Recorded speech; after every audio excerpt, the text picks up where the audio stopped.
Hello दोस्तों, स्वागत है आपका हमारे चैनल पर। दोस्तों, हम हर रोज़ अपने चैनल पर एक लेटेस्ट वीडियो अपलोड करते हैं। अगर आपको हमारे द्वारा दी गई जानकारी अच्छी लगती है तो चैनल को सब्सक्राइब कर लें और बेल आइकन को भी प्रेस कर दें ताकि आने वाली वीडियो का नोटिफिकेशन आपको मिलता रहे। राधे राधे दोस्तों, आज हम धर्मराज और पोपाबाई की कथा सुनेंगे। अगर आपने भी धर्मराज की कथा सुनने का नियम ले रखा है तो आप ये जानते ही होंगे कि धर्मराज की कथा के साथ ही पोपाबाई की कथा भी सुनी जाती है, तभी हमें धर्मराज की कथा सुनने का पूरा पुण्य प्राप्त होता है। इसलिए अब आप एक ही वीडियो में धर्मराज और पोपाबाई की कथा एक साथ सुन सकते हैं। आपको कहीं भी इधर उधर जाने की ज़रूरत नहीं है। तो चलिए कथा शुरू करते हैं। उससे पहले हम गणेश जी का ध्यान करेंगे। ओम वक्रतुंड महाकाय सूर्यकोटि समप्रभा निर्विघ्नं कुरु मे देव सर्वकार्येषु सर्वदा। ओम गं गणपते नमः। ओम गं गणपते नमः। ओम गं गणपते नमः। ओम गं गणपते नमः। ओम गं गणपते नमः। ऐसे हम 5 बार बोल करके गणेश जी का ध्यान करेंगे। और अब हम अपनी कथा स्टार्ट करते हैं। तो सबसे पहले हम पोपाबाई की कथा सुनेंगे।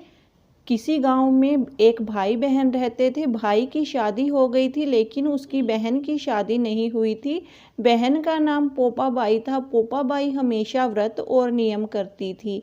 एक दिन उसके भाई भाभी ने उससे शादी के लिए कहा, तब उसने शादी के लिए मना कर दिया। उसने अपने भाई भाभी से कहा, मेरे रहने के लिए गांव के बाहर एक झोंपड़ी बनवा दो, मैं उसी में रहकर अपना जीवन व्यतीत कर लूँगी। गांव के सभी लोगों से कहा, हे गांव वालों, आप लोग अपने अपने गाय बछड़े को मेरे झोंपड़े के पास घास चरने के लिए छोड़ दिया करो। मैं सभी के गाय बछड़ों की देखभाल किया करूँगी। जो भी बचा खुचा खाना हो वह भेज देना, मैं वही खाकर रह लूँगी। इसी तरह बहुत दिन बीत गए। एक दिन उस देश का राजा शिकार खेलने जंगल को जा रहा था कि उसकी नज़र गांव के बाहर बने पोपाबाई के झोंपड़े पर पड़ी। राजा झोंपड़े के पास जाकर आवाज़ लगाने लगा, यहाँ कौन रहता है? जब कोई भी उत्तर नहीं मिला तो झोंपड़े के दरवाजे को खटखटाने लगा।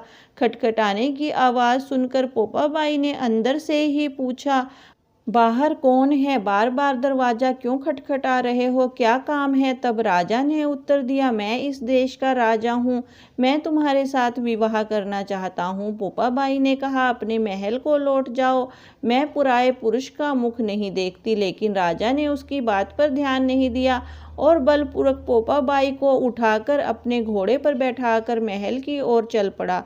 पोपाबाई ने राजा को श्राप दिया, हे राजा, तेरा राजपाट सब नष्ट हो जाए। महल पहुंचकर राजा ने अपनी रानियों से सारी बात बताई। पूरी बात सुनकर रानियों ने राजा से अनुरोध किया कि आप पोपाबाई को सही सलामत उसकी झोंपड़ी में छोड़ आएं। रानियों के कहे अनुसार राजा पोपाबाई को उसकी झोंपड़ी पर छोड़ने चल पड़ा। रास्ते में पाप की नदी आई जिसमें राजा डूब गया। पोपाबाई की मृत्यु के बाद धर्मराज के दरबार में पहुंची। वहां धर्मराज ने उसे स्वर्ग का राज दिया। एक बार एक सेठ व सेठानी मृत्यु लोक से स्वर्ग लोक आए तो उसके द्वार बंद देखकर वह धर्मराज जी से द्वार खोलने का आग्रह करने लगे। धर्मराज जी कहते हैं, इस द्वार पर पोपाबाई का राज है। इस पर सेठ सेठानी कहते हैं कि हम पोपाबाई को नहीं जानते। धर्मराज जी ने उन दोनों की बात सुनकर कहा कि तुम 7 दिनों तक मृत्यु लोक में रहो और 8 खोपरा से राई भरकर 5 कपड़े ऊपर रखकर कहानी सुनकर उद्यापन करना और कहना कि राज है पोपाबाई का, लेखा लेगी राई राई का, सारे बोलो जय पोपाबाई की।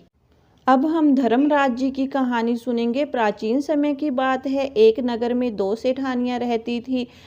बड़ी सेठानी के घर में बहुत धन था लेकिन वह कंजूस थी। छोटी सेठानी के घर में धन कम था लेकिन वह मन से बहुत दयालु और मददगार थी। वह स्वयं को धर्म के कार्यों को करने में और लोगों की मदद करने में लगाए रहती थी। वह रोज सवेरे गंगा स्नान करने के लिए जाती तुलसी माता बड़ पीपल सींचती, भगवान के मंदिर में जाकर पूजा करती और धर्मराज जी की कहानी सुनती थी।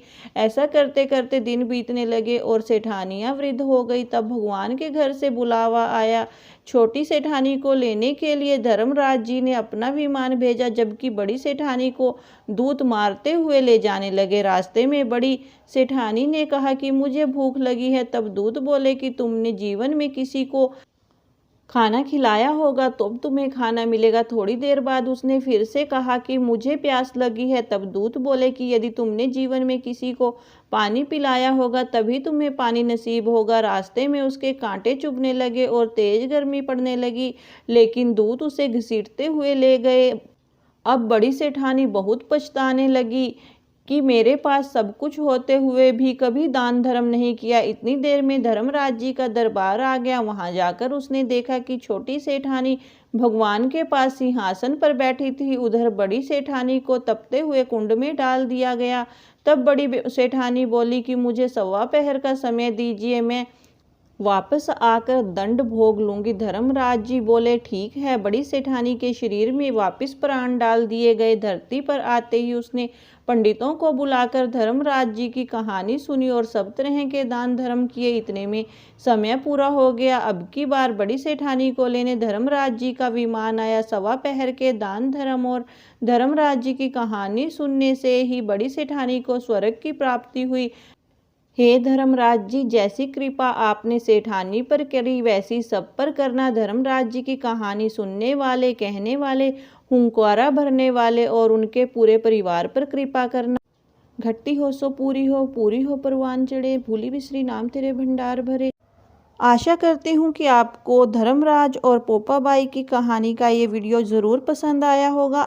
इसी तरह से भारतीय तीज त्योहारों की कथा, कहानियाँ और राशिफल देखने के लिए चैनल को प्लीज़ सब्सक्राइब करें और साथ में दिए बेल आइकॉन को भी प्रेस कर दें ताकि आने वाली वीडियो का अपडेट आपको मिलता रहे। और अगर आपको वीडियो पसंद आया है तो प्लीज़ लाइक, शेयर और कमेंट ज़रूर करें। और वीडियो में अंत तक मेरे साथ बने रहने के लिए बहुत बहुत धन्यवाद।